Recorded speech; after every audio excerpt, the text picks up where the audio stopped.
الحاد کی عمارت دو چیزوں کے اوپر ٹکی ہوئی ہے. پہلی چیز ہے لبرلزم اور دوسری چیز ہے سائنٹزم. بس میں اصولی گفتگو کروں گا تاکہ آپ کو ایک راستہ مل جائے. لبرلزم کی بنیاد 3 اصول ہیں.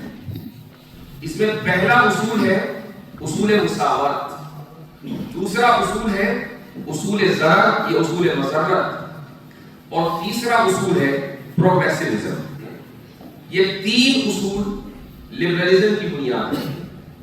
اگر آپ کو کوئی شخص ایسا ملتا ہے کہ جو لبرلزم سے متاثر ہے تو وہ یقیناً اس بات کا قائل ہوگا کہ مرد اور عورت کے درمیان مکمل مساوات ہے، بلکہ مرد اور عورت کے درمیان ہی نہیں، جو اس کے نزدیک جینڈر صرف 2 نہیں ہے بلکہ کہیں زیادہ ہے. یہ جو آج کل آپ LGBT اور ٹرانسجینڈر یہ الفاظ سنتے ہیں، مجھے اس پر یاد آیا کہ ایک مرتبہ میں افطار کی کلاس پڑھا رہا تھا. یہ غالباً بات ہوگی 2017-18 کی.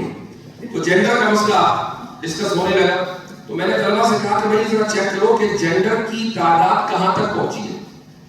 تو اس وقت چیٹ GPT وغیرہ تو نہیں آیا تھا، لیکن ویکیپیڈیا تھا. تو گوگل کیا گیا، ویکیپیڈیا پہ دیکھا گیا، ہم نے جینڈرز کاؤنٹ کیے تو اس وقت 109 یا 110 تھے. اب بظاہر تو مرد اور عورت 2 جینڈر ہیں، اس میں سے 110 کیسے نکلے یہ تو وہی جانتے ہیں. لیکن اگر 2017 میں یا 18 میں 110 جینڈر تھے اور ہر مہینے کسی نہ کسی جینڈر کا اضافہ ہوتا ہے، چونکہ مینٹل لوگوں کی کمی تو ہے نہیں دنیا میں، تو اب آپ اندازہ لگا لیں کہ یہ تعداد کہاں تک پہنچ چکی ہوگی. تو جو حضرات مساوات کے قائل ہیں وہ ان تمام جینڈرز کے درمیان مساوات کے قائل ہیں. وہ یہ کہتے ہیں کہ جو حق مثلا L کا ہے وہی G کا ہے، وہی B کا ہے، وہی T کا ہے. اور یہ بہت لمبی لسٹ ہے، اسی لیے آگے لگا دیتے ہیں پلس، کیونکہ کہاں تک چلیں گے، اب 200 لیٹرز تو کہیں گے. تو یہ پہلی بنیاد ہے. مساوات کا جو مسئلہ ہے یہ چلا ویسے مغرب سے ہے، لیکن ہر وہ معاشرہ جو مغربی تہذیب سے متاثر ہے، اور مغربی تہذیب سے ہر وہ معاشرہ متاثر ہے کہ جہاں اسکولی تعلیم مغربی جو خطوط ہیں ان کے اوپر استوار ہے.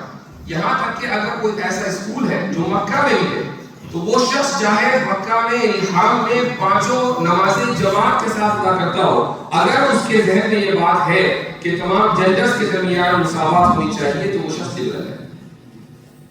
یہ پہلا اصول ہے. دوسرا اصول ہے اصول ضرر. اصول ضرر کا مطلب یہ ہے کہ ہر شخص آزاد ہے یہاں تک کہ وہ آپ کو مالی یا جسمانی اعتبار سے نقصان پہنچائے. اگر وہ مالی اور جسمانی نقصان پہنچاتا ہے تو اب اس کی آزادی پر پابندی لگائی جا سکتی ہے. مثلا ایک شخص ہے کہ کسی نے اس شخص نے فراڈ کیا کسی دوسرے شخص کے خلاف، تو فراڈ کے چارجز میں اس کو جیل میں ڈال دیا جائے گا کیونکہ اس نے دوسرے کو مالی نقصان پہنچایا.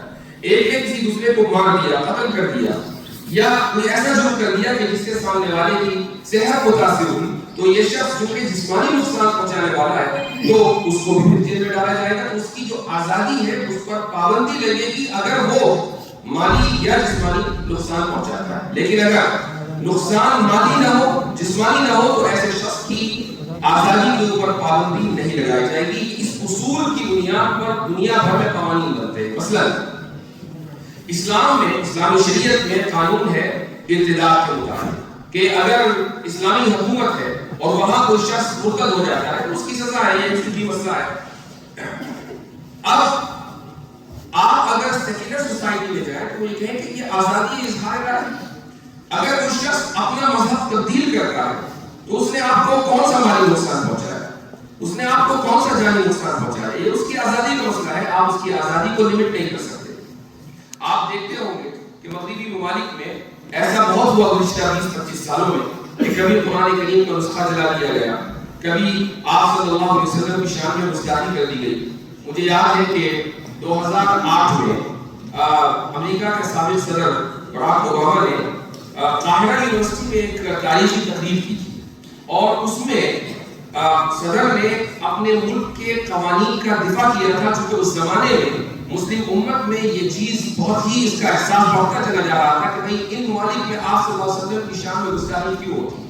تو اس نے یہ اصول بتایا کہ چونکہ وہ شخص اپنی رائے کا اظہار کرتا ہے, کسی کو مالی اور جانی نقصان نہیں پہنچا رہا ہے, تو اس لیے اس کو یہ حق ہے کہ وہ اپنی رائے کا اظہار کرے. مغربی تہذیب اسی اصول ضرورت کو پڑھتا ہے. یہ دو اصول ہیں لبرلزم.